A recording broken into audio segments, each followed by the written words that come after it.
Good afternoon or good evening, depending on where you might be listening to us from. This is Michael Cross here with another edition of Unlock the Door Radio here on UCY TV Productions, where we ask you to question the dominant paradigm, or, as Benjamin Franklin said, question authority. That's the responsibility of every good patriot. Now, before I begin with tonight's very exciting show, I just encourage people to check out my website at michaelcross.net. Okay, tonight we have brought in a guest. He was here last week, and that is Professor Brian Ains Patrick, who's going to talk to us not about zombies, but about his other book, The 10 Commandments of Propaganda. Hello, Brian. Michael, how are you? Oh, very good, very good. So, I was noticing something here. The book's called The 10 Commandments of Propaganda, but you have 11 commandments here. What's with that? It's a propagandistic trick. One of the commandments of propaganda is that you have to reflect or echo things that are already in people's minds. Otherwise, it's like you're trying to do an entire installation of new ideas. This is very difficult. But by referring to things that people already believe or value or cliches and so on, they already have space in their minds for this, and they become much more receptive to your ideas. So as a reader, that if I say, here's the 10 Commandments of Propaganda, you're going to get something that's like a bunch of schultz and schult knots, sort of a guide, precepts of behavior and so on, what you should and shouldn't do. And you're already prepared to accept this idea. It makes my work as an author much easier. You're ready. Let's put it that way. And then you tie it together with what most people would consider an icon, that being the 10 Commandments. Exactly. And I mentioned 11. I probably could have thrown a few extras in. I mean, that's the nice thing about these, the psychologists call them schema. They're kind of like these mental files we have on things. So you take advantage of pre-existent schema. Okay. And before we start, because I thought what we could just do is go through your 11 commandments and share your insights. But before we get started, do you think it's safe to say that if you do not understand propaganda, the propagandist understands you and is best able to manipulate you? Oh, exactly. I make it a point when I introduce my book that this is necessary for offense and defense if you're going to live a good life, an intelligent life. We're being worked. Most of what many people have in their heads is just it's not ideas. They're just the remnants of various propaganda campaigns. So yeah, you need to know these techniques. You need to recognize them when they're being used, and they're used constantly because propaganda is probably the dominant social management tool of our times.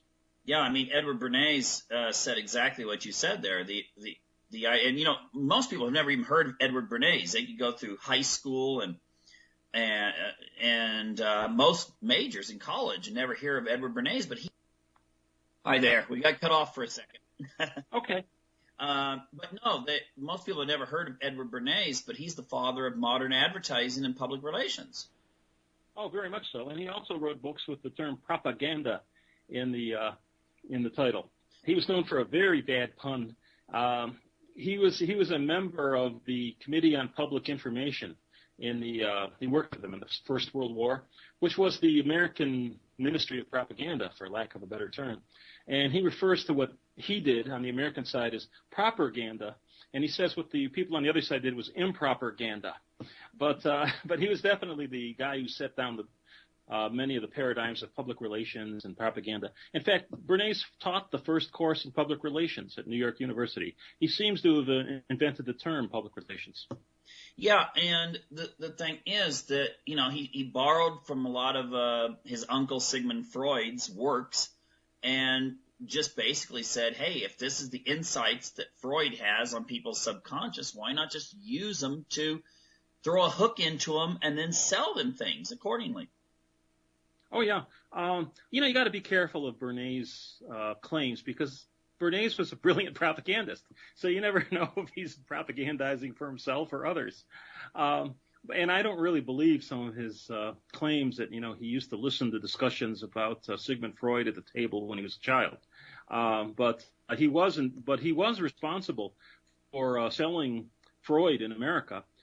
He was the guy who hawked the translations of Freud and made psychoanalysis like popular in America way before it ever became popular in Europe, where it was kind of discredited in Europe. But here it became very popular, and Freud too, largely because of Bernays. Yeah, and one last thing before we get to the 11 Commandments, there is that propaganda itself is not. I think a lot of people believe that propaganda is lies, and in actuality, propaganda is not necessarily a lie. It's just a directed truth. I call it a selected truth. Yeah. Yeah, that's a very popular misconception. And people think that propaganda needs to be some kind of obvious lie. You got to have some guy in a leather trench coat with a swastika on his armband talking to you. And this is not true at all. Propaganda has certainly used lies, and no doubt will use lies again. But a propagandist caught lying is discredited. What propaganda uses is carefully selected stories made up of scientific truths, things that people believe, facts, and so on. And what the propagandist really does, he's like connecting the dots. Those little table mats they give children in restaurants and so on, where you connect the dots. Well, that's what the propagandist does. He just draws a picture for people, and then they think they see it out there in reality. The propagandist is it's a scientifically informed art, not crude in any sense, although it can be done crudely. Mm-hmm. Yeah, well, let's just, without going into more detail, let's go through these things. Your first statement or commandment here is control the flow of information. What do you mean by that in American culture today? Control the flow is first because it's probably the most vital. If you could control the flow of information, you might not have to do anything else because the only information out there is your information. And I'll give you that's why we censor. That's why censorship is attempted and so on, to prevent unwanted information from coming into play. But I'll give you a wonderful example. The British did this in the First World War. As you know, the British wanted the Americans in the war, and they needed it for economic purposes, for production purposes, and they would have lost the war, certainly, had America not come in eventually. So there was a lot of British effort to bring America into the war. Now, when hostilities started in the First World War in 1914, the first thing the British do is they send their Navy out and they cut the transatlantic cable. So suddenly, news is not going to New York anymore from Germany. New York is receiving news from Britain. And if you start looking at the New York Times after that, you'll find about 95% of the war news comes out of Britain and very little comes out of Germany. They dominated the conversation and it worked out for them. They did other things as well. But yeah, control the flow is one of the best things you can do. And we've all worked in modern bureaucracies. Really another way of looking at a bureaucracy is just a kind of an organizational structure that selects and controls for the flow of information up and down, channels of reporting and things like that. Bureaucracies work through controlled information flow. It's very basic and often works well. And nowadays, we only have 6 major corporations control like 95% of all both news information and TV programs even. Oh yeah, and you don't have to get too conspiratorially minded to explain a lot of modern content, because the purpose of mass media, they may be to control, but they're also to make money. And it's a lowest common denominator type thing, which explains primetime TV and so on. Mm-hmm. Just when you think the lowest common denominator couldn't get any lower, it's like this big game of limbo. They lower the bar, and it's lower yet. How low can we go? But there's this tendency of corporate interests do what's in their best interest. That's almost the definition of a corporate interest. And you see less and less information. They do it in education. Where I work, it's this is a leftist bastion And the information is selected to present leftist points of view. Many of my students are unaware that there are any other types of point of view or any other way of examining history, and so on. So yeah, controlling the flow is a very effective way of controlling people, controlling the flow of information, because people can't imagine the alternatives. Yeah, I mean, I see things, for instance, that say that I've seen actually educational seminars in which a presentation's given, and it makes it sound as if when the Pilgrims arrived, the first thing they did was just go out and just start shooting American Indians, and it resulted in all the, basically clearing out the continent. Oh, and sure. If you then, that gives an impression. It gives the impression of, oh my gosh, these people are really horrible.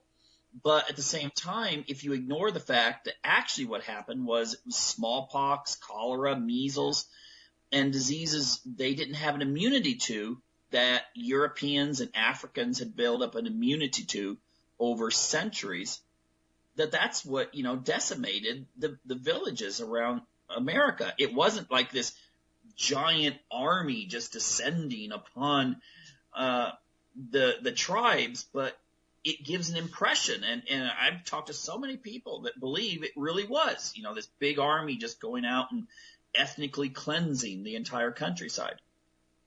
Mm-hmm. Yeah, the early settlers weren't that, even if they wanted to do that, they weren't that efficient. They had enough trouble hanging on to their own little lives and so on. A lot of those people starved out initially. They weren't exactly practicing genocidal warfare. Yeah, but if you present it a certain way, you can make it sound as if they did. Well, Marxism has this notion of what they call in history nomothetic laws. There are certain laws of history. And Marxism believes that progress history proceeds by means of class warfare. And so, therefore, everything is interpreted according to class warfare by Marxist historians, and there is no alternative view to history. It's always the weak being destroyed, but then the weak rising up and forming a new society based on the wonderful principles of socialism. It's always the same game, same dance, different tune sometimes, but it's always the same. Mm. It's almost like a religion.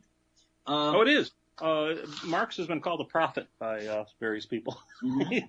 Well, let's go on here. Now you have something interesting. Reflect the values and beliefs of the audience.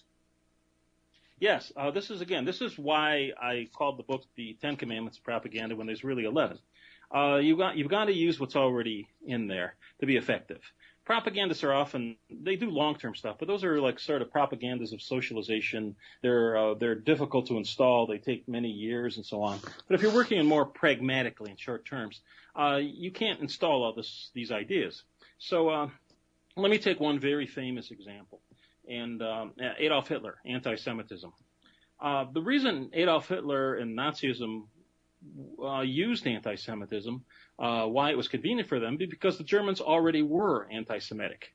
People think that, my students think Hitler suddenly creates anti-Semitism one afternoon in 1925 or something. This is not true. The Germans were, like Richard Wagner, for example.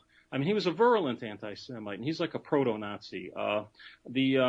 Martin Luther was anti-Semitic in this sense. He wrote a book called The Jews and Their Lies. There were a lot of folklore and so on about the Jews. English folklore too. The story of like little William is out to play, and his mother finds him dying, and she says, "What happened to you?" And he says, "The Jew wife hath me slain," because there were all these stories about Passover sacrifices of Christian children, and the Jews were strange and they were outlandish in the literal sense of the word, from out the outlands. So yeah, the Jews were highly suspect. So Hitler just simply pounds on this old theme and refines it a little bit, focuses a little bit, and so on. In fact, when the Germans were making films in 1940, they made a film called The Eternal Jew, which was sort of a historical explanation of world Jewry as they saw it. They did it because they saw that the Germans were, quote unquote, insufficiently anti-Semitic, and that the French and the Poles were a lot more anti-Semitic, and the Germans had to sort of catch up. So yeah, so they use what's already out there. Okay, so would this sort of be like examples like in Latin America when they've tried to get birth control campaigns going? You find you find maybe a priest who agrees with you, and then you build him up and stuff so that it looks like your message is a message that reflects the values of a Catholic society. Oh, certainly. That's why you select your symbols and so on, your symbolic figures in your campaigns and so on, people who resonate with the values and so on. If you send a guy in there with a surgical mask on and a white coat, he's not going to get so far as the priest did. I mean, there's going to be resistance. So you got to figure out what people already believe. And they learned early on in a lot of these worldwide communication campaigns. I'm talking back in the 1940s, 1950s. After that these campaigns were foolish. They were trying to preach birth control to people who regarded children as a gift from God. So the more children you have, the more God loved you. So why would such a person want to practice birth control? So a lot of these campaigns were ridiculous failures because they did not align sufficiently with the beliefs of the people. Okay, and then they went back and they changed it. Pardon me, you broke up. Oh, okay. So then what they did was they just went back and changed it to try to at least present themselves as reflecting the values of the society, and they were successful. Yeah, exactly. And you use like established spokespersons, community respected elders, work with the priests, stuff like that. So at least it came in, under their defensive thresholds. But, in American politics, you see this a lot. For example, one of the big themes of American politics is, in recent years, has been this notion of the declining middle class, and the middle class is in trouble and all this kind of stuff. Yeah, I know you're familiar with this. You know what I'm talking about.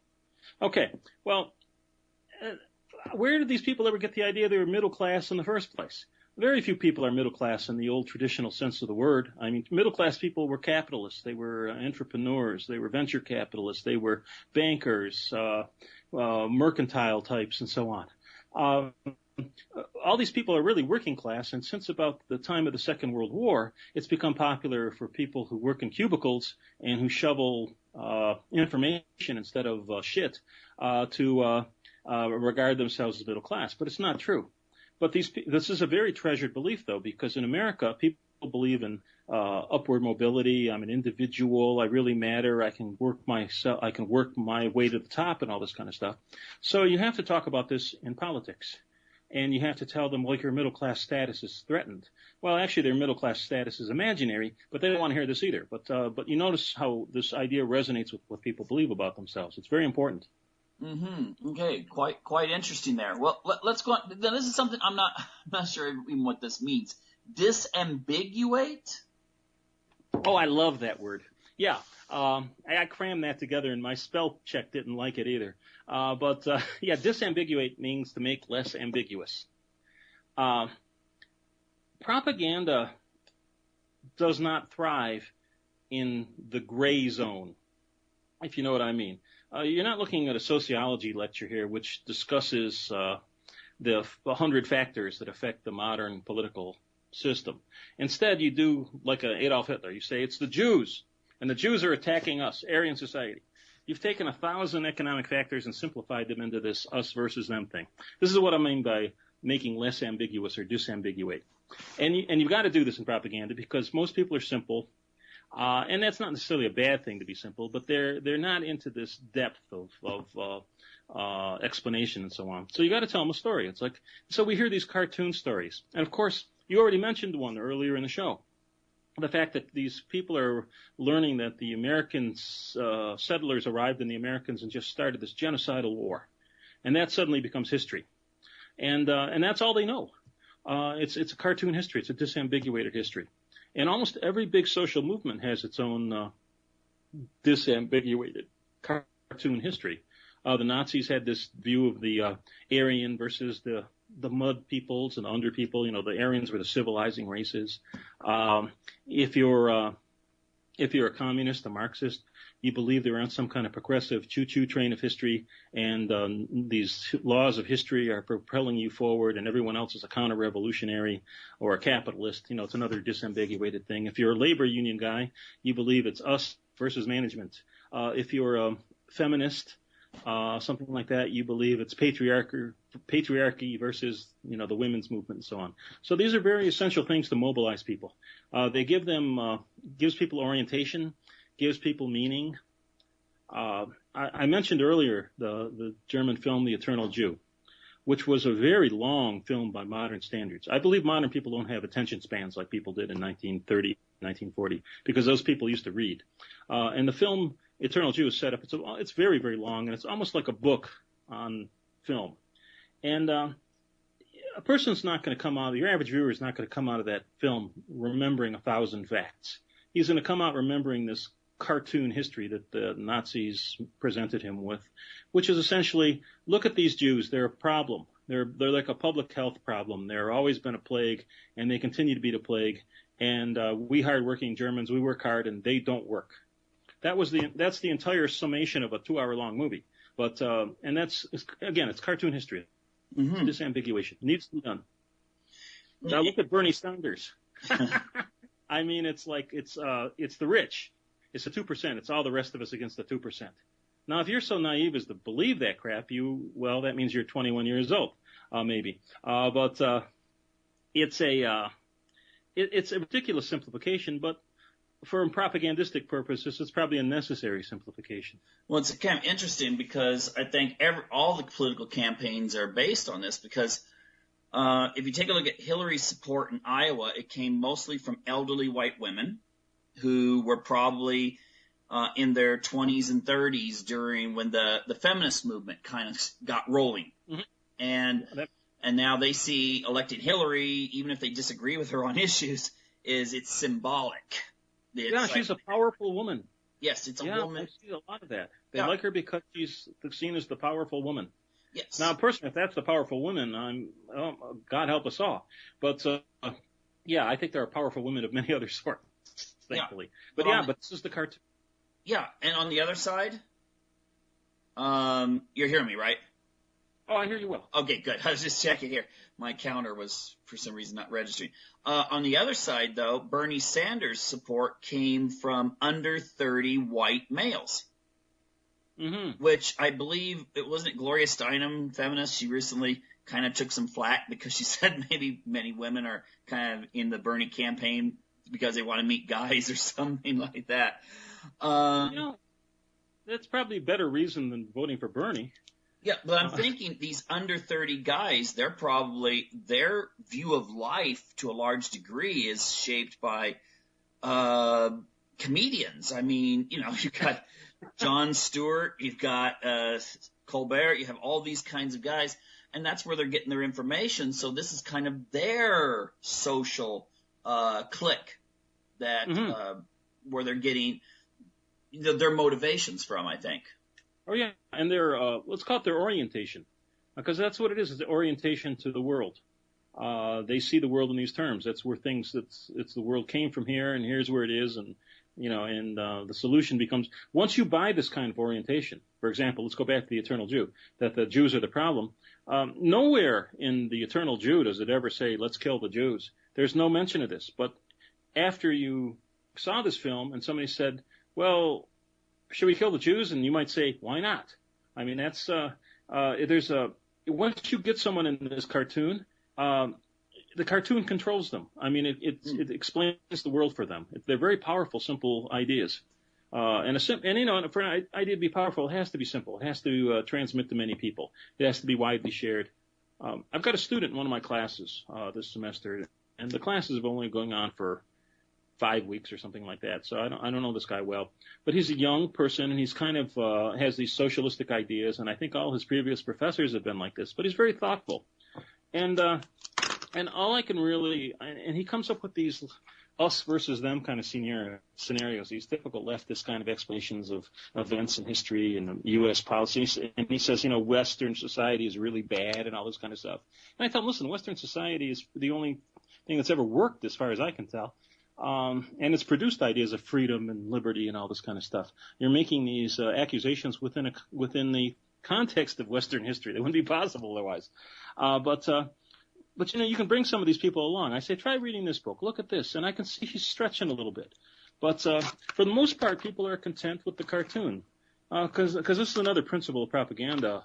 we'll go into later. I mean, we'll talk about this later. But people, you need to give them this kind of psychological orientation, and you fill their spiritual, social needs so they kind of understand the world and they feel content with themselves. Mm-hmm. Okay. Well, yeah, there's some things I want to add there, but let's go on here. Number 4, use group pressure to horizontally shape beliefs and behavior. Yeah. Now, this is something that most people don't think of as propaganda. But since about the time of the Second World War, there's been a lot of social scientific effort spent on propaganda. The U.S. government funded many, many, many studies. And here's the deal. If you want to change attitudes, you can do so through education campaigns. You can teach people things like, smoking is bad. And if you repetition and simplicity, you'll get a lot of people who will, they'll be able to recite the mantra, smoking, secondhand smoke, and smoking causes this and that. And they'll be able to give you a lot of reasons. And if you ask them, like in a survey question, well, how do you feel about smoking? They'll say, smoking is bad. So you've changed their attitudes, perhaps. But do they actually stop smoking? This is a good question. And often they don't. Behaviors are very different than attitudes, and they're hard to change. The thing about groups is you can use groups to change attitudes and behaviors. Group pressure is much more effective than mere information. So if you can put people in these group situations where they discuss and they have what they call the normative powers of groups, the shaping, like the pressure vessel or the vessel, the pressure pot kind of effects of groups on them, they tend to change more. So you see the modern trend in corporate management has been towards the use of groups, team management, committees, assigning people on these what so-called employee participation things, quality control groups, and it's very effective. You also get rid of layers of, the traditional organization is kind of a bureaucratic pyramid, kind of steep, and you have all this middle management that costs a lot of goddamn money to keep around. Research shows pretty clearly that if you flatten the pyramid, get rid of middle management, and put people in these self-managed groups with minimal supervision and so on, but still directives from above, they actually are much more productive. Their behavior changes much better. So this is the direction. It's a very important direction. Mm-hmm. Yeah, and like you said, I think a lot of the reason why you don't see a lot of smoking, especially amongst younger people who are, they're the ones planning on going to college or they're in college, is more of a group thing. People would look at them like, what are you doing, smoking, or something like that. And there's peer group thing, but there's also small groups. But, most students in America, at least I don't know about the rural areas, but in the urban areas, have been through what's called DARE programs. DARE is some kind of acronym, the meaning of which I'm not sure of, but it's some kind of anti-drug whatever program. And one of the standard things that they do in these things is they put these students, and these are elementary school students usually, they put them in small groups and they have them play act, do role-playing exercises about how to resist drug deals and things like that. And these things are very effective. Any kind of group situation like this works. In fact, in the Marxist, communist-style revolutions, they're entirely, at the local level, they're entirely small groups. People are assigned to little committees and neighborhood committees and stuff, and production committees and factory committees under the guidance of a political officer who leads the discussions. And that's how you control people. Instead of the old-fashioned way of social control is, you'd have a supervisor, and he'd control a number of people, 10, 20, 30, 50. Nowadays, you put someone in a group with 12, 15 people, and he has 12 or 15 supervisors, all his fellow group members. It's a very ingenious way to work. Group therapy looks like this, too. Or what they used to call in the 60s the policeman in your head. Yes. Okay. Well, that's the basic idea of propaganda. Yeah, control the person's thoughts. And that probably relates to number 5 here, cognitively penetrate and stick. Yeah, cognitive penetration is simply getting somebody's attention. And, when you think about the nature of modern world in the West, we are bombarded with information. We live in a cloud of noise. And it gets harder and harder to get someone's attention. You're really asking for a lot. Hey, read my book. Look at my idea. Listen to me. When you have, you're competing with the Kardashians' butts. You're competing with the Super Bowl. You're competing with 1,000 things. So how do you get people's attention? And this is usually what we think of as advertising. How do you get that 10 seconds of attention from someone? And there are many ways to do this. Sex appeal, novelty, appeals of salience, like things like this is going to affect your pocket. You're paying for this. Sometimes it's just by speaking loudly. As you well know, if you watch television, the advertisements are always louder than the programming, and that's quite by design. They want to yell at you. They're paying to do this, and they want access to that audience of that. The advertisers want access to that audience of that particular program. So yeah, there's a lot of ways of doing this, and sometimes you use like rhyme, lyrics, music. Again, you see all this ingenuity that goes into advertising, and that's really what they're trying to do: cognitively penetrate, and also to get people to remember a little bit. Sometimes, and this is an old basic. I think even Hitler talks about this. The basic is simplicity and repetition. Just keep pounding it in. How many slogans does any one person have in their head? Where do you have it your way? There's 1,000 slogans that we could probably identify if I had a list of them, because they've been pounded into our heads through repetition. Mm-hmm. So, this kind of stuff works. It's very necessary, and it's not going away. I mean, it gets more difficult all the time in some ways. But I'll tell you another thing. Sometimes the way to get people's attention is that you whisper, if you know what I mean, because everybody else is screaming.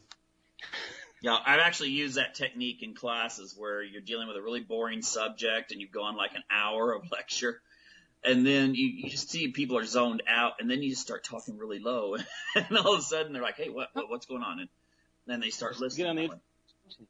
Yeah, there's a lot of ways to do it, and a lot of it has to do with novelty. It's one of the reasons why, if you do Facebook or anything like that, I notice these pleas for attention in Facebook, which consist of like 13 bra sizes of celebrities, all sorts of stuff, gruesome photos of whatever, stuff, things that just kind of the morbid or the sexy or the interesting things that flash by and get people's attention. And of course, what they're really aiming at is to connect you with their advertisers. It's a simple principle, but not always easy to do. Mm-hmm. Yeah, but that's you have to you've got to break through the brush, or you're never going to hit your target. Well, let's go in here so we have time. Let me ask you one example. Did you notice the cover of my book? Yes, kind of like the idea I got when I first saw it was like the Oracle of Delphi, or that you kind of mix that with the Ten Commandments archetype. Yeah. And it's a young woman, attractive young woman in a gauzy little filament kind of thing, holding up this Ten Commandment thing, like very, and there's a reason why my picture is not on the cover of that book. Yeah. Yeah. Okay, leave that alone. I've noticed that on videos and articles I've done, that if you have something that's either kind of creepy or it's a picture of a model, then get way more views and longer. Yeah, that's what it's all about. So I can't imagine.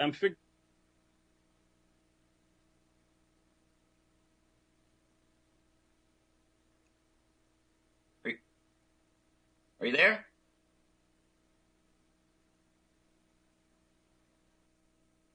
Okay, I missed your last statement. Our Skype went out again. Oh, I said the effect of I'm figuring out the cover of my next book, because my next one is going to be about propaganda.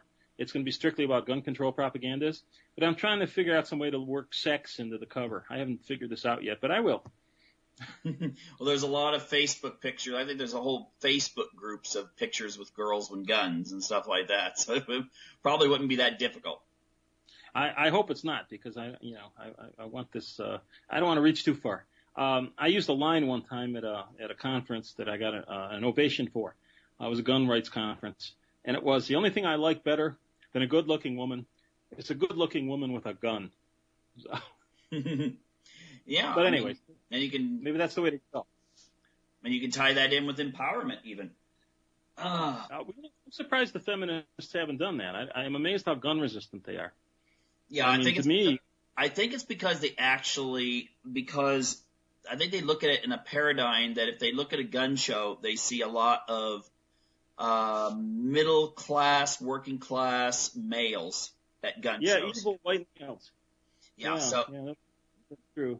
And they're also collectivists. I mean, and that's a different way of looking at the world. Very much so. The state holds all power and so on, and then the state dribbles out rights to people and so on. Yeah. Okay, well, we got to get going here if we're going to get through all these. Okay. Distance the propaganda from its source. Okay. What this refers to is that the propagandist. Okay, you've heard the expression, whoever represents himself as a fool for an attorney. Mm-hmm. Well, propaganda is much the same way. If the White House is speaking, you know what the White House wants. You can their motives become transparent. If a press release comes out of the National Rifle Association, you know what it's going to say before you even read it. If a press release comes out of Brady Center for Control Violence or whatever they call it nowadays, you know what it's going to say before you even read it. So what they do is they tend to put out information through sources, the credibility of which is unknown. So you have these citizens committees for fill in blank that come out of the woodwork around elections. Now, you don't know who these people are sometimes, or veterans for Swift Current, if you remember that one. And so on. So you create these front groups, organizations that release information that you don't really know how to write off in advance. So people listen to it a little bit more. They seem more credible in these politically charged atmospheres. Is that sort of like when large pharmaceutical companies will set up web pages, but they'll call it Citizens for Children's Excellence or something like that? Exactly. Or Bloomberg does, there's like citizens committees, every town for gun safety. That's how Bloomberg stuff funded and so on. Mm-hmm. Or, we talked about Ed Bernays before. He was a big proponent of this method. And he used to do things like, I'll give you an example. He sold the banana to the American Republic, of the American people, because before about 1920-ish or so, banana was pretty much a comic fruit. When he started working for the United Fruit Company, he got some whacked out paper from some whacked out doctor about the benefits of bananas on infant digestion. And he had this thing printed by the hundreds of copies sent to magazines, and he created this organization with some name like Physicians for Infant Digestion. So it became this front organization essentially sells the idea of the banana, which became a staple food. It's a pretty simple technique, but it's very effective because, again, as a consumer of information, how are you going to process all this? You're not a detective. Who's got time to run all these things down and see where they come from? But you do need to be vigilant and check out sources. Very interesting indeed. Accommodate informational needs and habits. This is, if you want to go deer hunting, if you want to shoot a deer, you should find where the deer are. I've learned this in life. If you want to get to consumers and so on, you want to get to working class people who are professionals, well, maybe you put your ad on the subway, or maybe you find the channels they watch. You got to figure out what they want and need, and you can kind of ambush them with information in strategic spots. I knew these guys at Michigan, University of Michigan years ago, a couple of Jewish kids. They were from New York, and they were graduating, and they were going home, and they started this remarkable business, which they went out and they leased the space in men's rooms above the urinals, and then they sold advertisements on them. I mean, this is brilliantly simple. Mm-hmm. But, you have this poor man at the urinal staring at the wall 10 inches in front of him, and there's an advertisement now that these guys put up. Mm-hmm. I mean, that's accommodating informational needs and habits. Or, even more importantly, is learning what journalists need. Journalists are a lot like my journalistic friends hate me when I say this, but really, American journalism is more like farmer Old MacDonald's farm, where, he has his trough and he feeds the pigs. Well, what American journalism has become is all the PR people, propagandists, have this trough, and they throw press releases and information in it, and the journalists come and feed at it. So you make it possible to give them pre-written content, easy access things, press releases, exciting visual events, film events, things like that. So you accommodate their needs to meet a deadline the next day or to get on the 6 p.m. news. And by doing this, you'll find if you look at the national news stream it varies from day to day, but somewhere between 50 and about 80% of the news comes out of these public relations offices and official sources in the nature of this kind of accommodational information. So Yeah, you feed the pigs, they come and eat. Yeah, and of course that's where the White House or large organizations, the Pentagon, they study this and they know exactly how to present their information to the public through the media. Oh, they thrive on it. They work around this kind of stuff. I mean, they have many people on staff. They can't. There's actually a federal budgetary statute or some part that prevents the feds from employing public relations officers. So they call them things like community relations officers and so on. But there's tens of thousands of them. Yeah, and even and a lot of people are unaware of the fact that the Pentagon, CIA, they're interested in fiction because that's public relations for their organizations. Sure.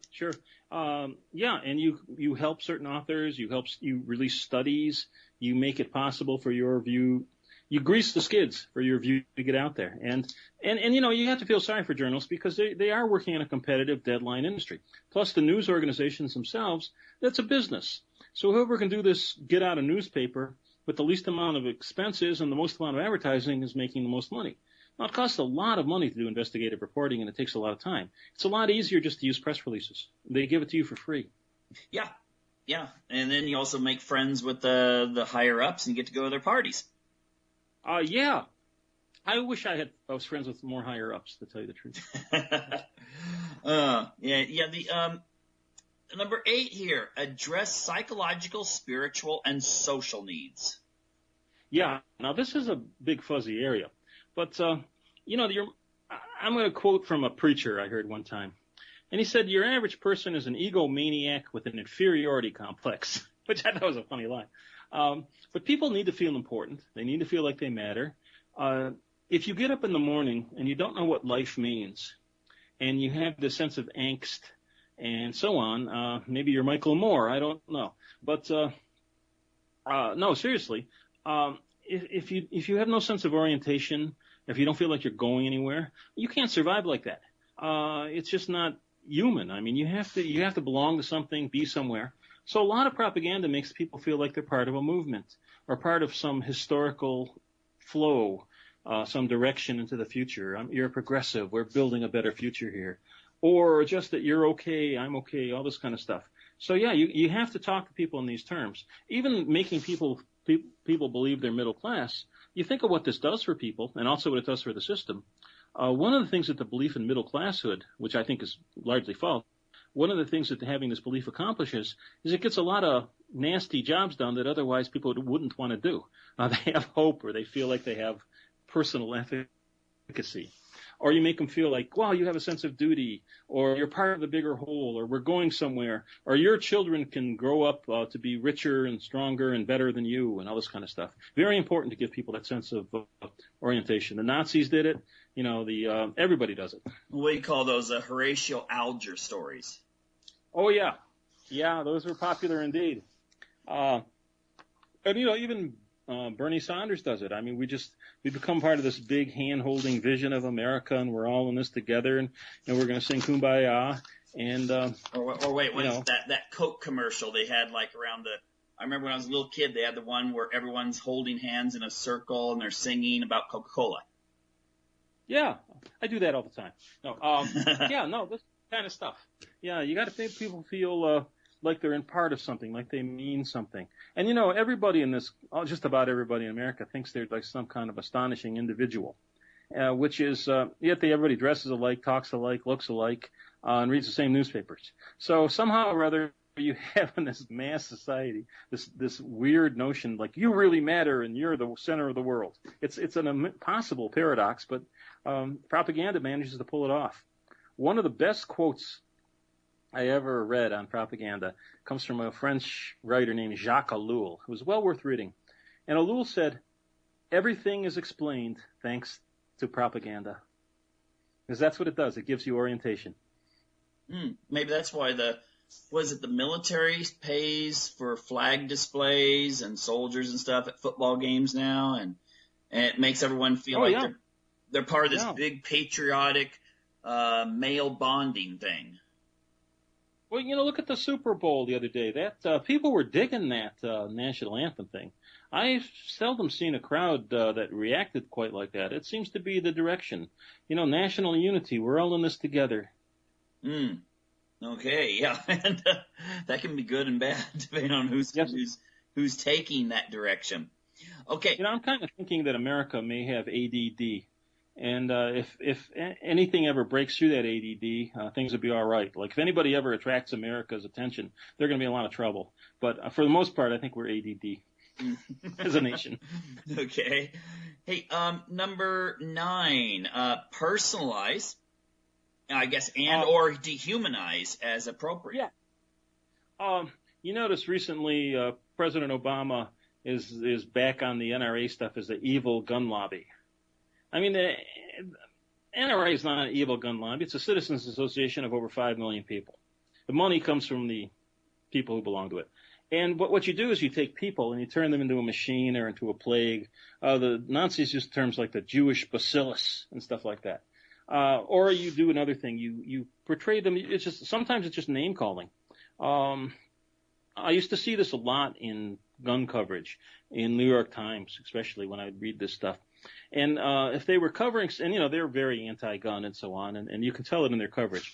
If they were covering somebody like Sarah Brady, who was the wife of Jim Brady, the presidential aide who was wounded by Hinckley years ago, and if they were covering her, it was like they were covering some movie star. They would say things like, she lights up a room. She has a shining smile. She reminds you of Imogene Coco, and she's in a noble pursuit, this great advocate.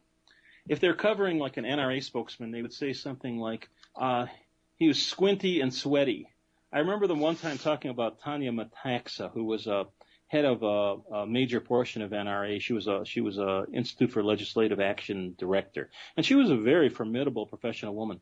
And they described her coming into the room, and they said she's large-breasted and so on, and like bristling for a fight or something like this. I mean, they made her sound like some kind of female or something. And that's the kind of stuff they do. They do these dark psychological portraits. Look at how the Allied propaganda, U.S. and British propaganda, look what they did with Hitler and all those people in the Second World War. They made them seem like cartoon goons. And those guys might have been goons, but there was nothing funny about them. You destroy people in any way you can. You demonize them. You make them remove their endearing characteristics and so on. This is the oldest and naturalist thing we do. We sit down and we call people names. Mm-hmm. New York Times just does it a lot more eloquently than many of us do. Well, I mean, even if you read an article nowadays, the big bad guy, if you read, the mainstream press is Russia.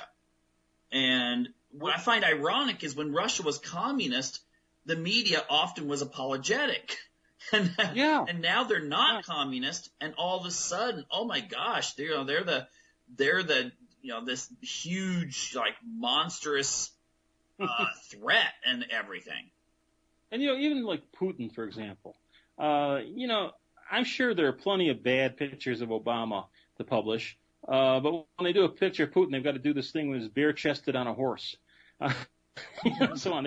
Any kind of negative portrayal, and that's you demonize, you depersonalize, you do whatever you can. And it's a lot easier to oppress a lobby than it is to oppress people. So that's why you call it the gun lobby. Mm-hmm. Yeah, and it sticks in people's minds, which is kind of scary. But I've seen the way people will find a meme somewhere. These are so popular nowadays. No one knew what they were 6 years ago. I had a student that was like, would it be okay to do research on memes? And I'm like, what's a meme? And now they're like, after you found out, you said, good topic. Yeah. But now they're almost foundational in politics. But I hear people quote memes because I read these. I read social media. I've got children, so I'm getting the stuff on Facebook that they're sharing and things. And when I hear a student who's like 19 years old quoting a meme that I just saw on Facebook yesterday, I'm like, wait a minute. Do you have analytical abilities on this? Yeah, well, maybe it's the new literacy. I mean, the old literacy seems to be dying out, so maybe meme literacy is coming in. Oh my gosh, yeah. I mean, we'll have the meme version of War and Peace. It'll just be like a graphic novel, 2 pages long. So, I noticed that graphic novel section of the bookstore keeps growing. yeah, I've had people tell me that my books, a little plug here, Freedom from Conscience series. I had people tell me you should make those into graphic novels. They'd be so awesome. And I'm like, I don't even know where to begin. I'm so traditional. I don't know where I would begin on trying to do that. But anyway, gotta go on here for time here. Sure. Number 10, dispense truth, facts, logic, and science. Yeah, if I use the example in the book, most of us, if we were sick today, we would go to a doctor. We wouldn't go to a priest. Some of us might go to a priest, but the idea is this is the age of science. We don't believe in oracles anymore. We believe science is going to save our butts from whatever the hell we're going, and we're all going there eventually. So yeah, people want scientific stuff, and they seem to remember this kind of stuff. It's the prestige way of communicating. But you also have to give people information, data sheets, reports. Like a lot of these white papers and so on that come out in political campaigns. I really doubt that anyone really seriously reads those things, but they're there as lists of facts or factoids. Everybody produces research to support their particular end. There's half a dozen think tanks that I can think of that produce either leftist or rightist research on, that are scientific economic studies of the following phenomenon and so on. So yeah, you produce science, and you present this kind of stuff, and that's regarded as proofs today. And it puts your average person at a great disadvantage because few of us are trained in scientific research methodology. Few people can actually tell you even if a survey is well-designed or not. And yet we're bombarded with this nonsense. The reporters are notoriously stupid about interpreting survey results and social scientific findings. For example, they think that a significant finding means it's a big finding, and all it means is it's not attributable to chance by statistics. So, this kind of stuff gets pushed into the news, and it's presented like it's a higher form of truth or so on. So it's very important to use this kind of stuff. In the gun informational wars, you'll see that the anti-gun people produce a lot of nonsense. Johns Hopkins produces a lot of studies and so on. New England Journal of Medicine produces a lot of stuff. And I read this stuff, and most of it's crap. But how are you going to know that unless you've been to grad school at Michigan or something like that? I mean, even reading this stuff, it's couched in an armor-plated kind of conventional format. So it's beyond your average person who simply doesn't have that kind of time or attention span or desire to do this kind of stuff. So science, truth, it works. Pile it on. And also to get a respectable. I mean, there's people out there that, I'm not going to name names, but there's people out there that everyone thinks is a credentialed scientist or a credentialed psychologist or psychiatrist or all these other things, and they quote them, but yet they don't realize that they're not. But yet the media presents them as if they are. Oh yeah. It's who looks into these sources? I mean, who's to say if you got your degree from Bug Tussle University or from Harvard? And even Harvard is kind of suspect to me in some cases. I've read nonsense from there, too. Yeah. Okay, finally, we've got about 5 minutes here. Demonstrate good ethics, but then you have in parentheses, don't get caught. Yes. Okay, everybody. I think if you went back and looked at this speeches of Julius Caesar and stuff like this, who was, when he acquired the dictatorship and so on, everybody speaks in terms of the Commonwealth. I'm doing this for the good of the common man and so on. So everything is done in this ethical pose. I mean, if you listen to Bernie, if you listen to Hillary, you listen to Stalin, you listen to any of these guys, I mean, they speak in these high moral tones. You're doing this out of need, necessity, for the race, for the good of the people. It's always the people's republic of whatever. So yeah, you got to put yourself in this kind of position to be an effective propagandist. A part of it has to do with the old Aristotelian concept of ethos. I mean, to Aristotle, and he was right about this, I'm sure, part of being persuasive was to be fair and honest and well-intentioned and so on, a good person, a good humor and so on. So part of it is just doing this. A lot of did you watch the State of the Union? Many people did. I did. I saw excerpts from it.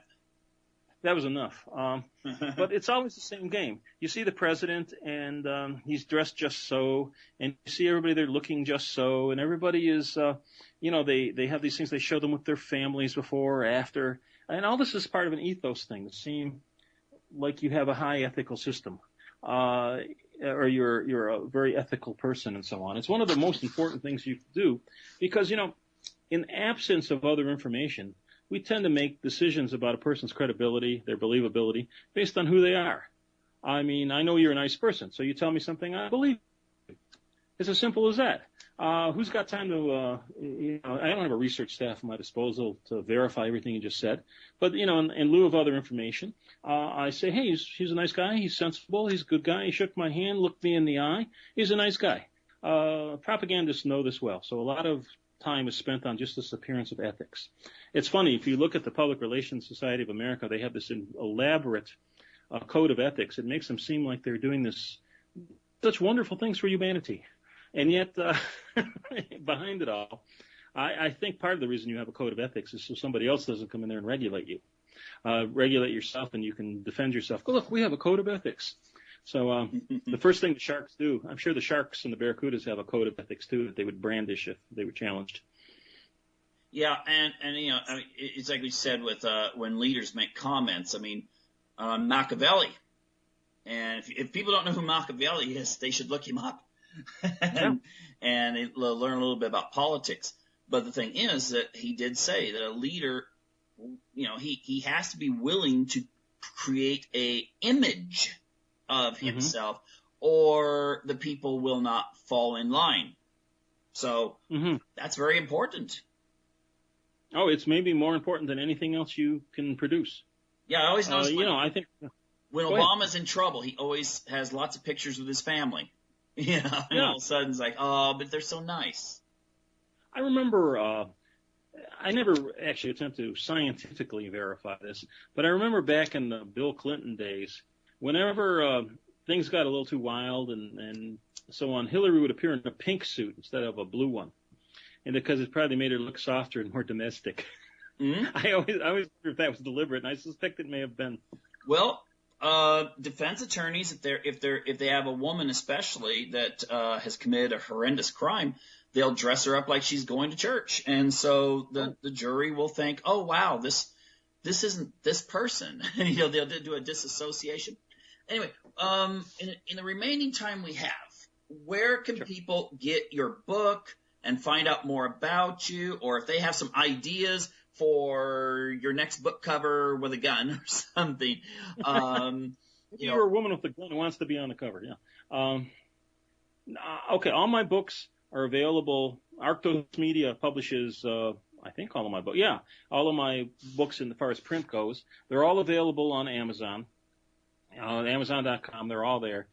Same with ebooks and so on. They're all on Amazon.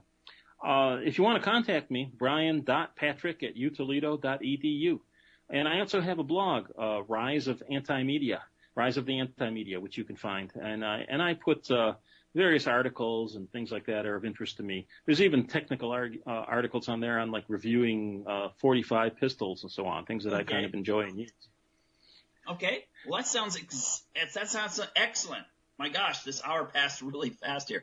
Okay. Well, thank you again for coming on the show, and I'm sure I'm going to be sending you a notice in the future about more appearances. Oh, I love it. Thank you, and it's always good to talk. And, at heart, I'm a troublemaker. I've always been a troublemaker. I started writing books because when I was a little kid, I used to throw rocks. Now I write books. Same principle. That's good sublimation there. Okay, well, take care, and I'd like to thank everyone for tuning in tonight for this edition of Unlock the Door Radio here on UCY TV Productions.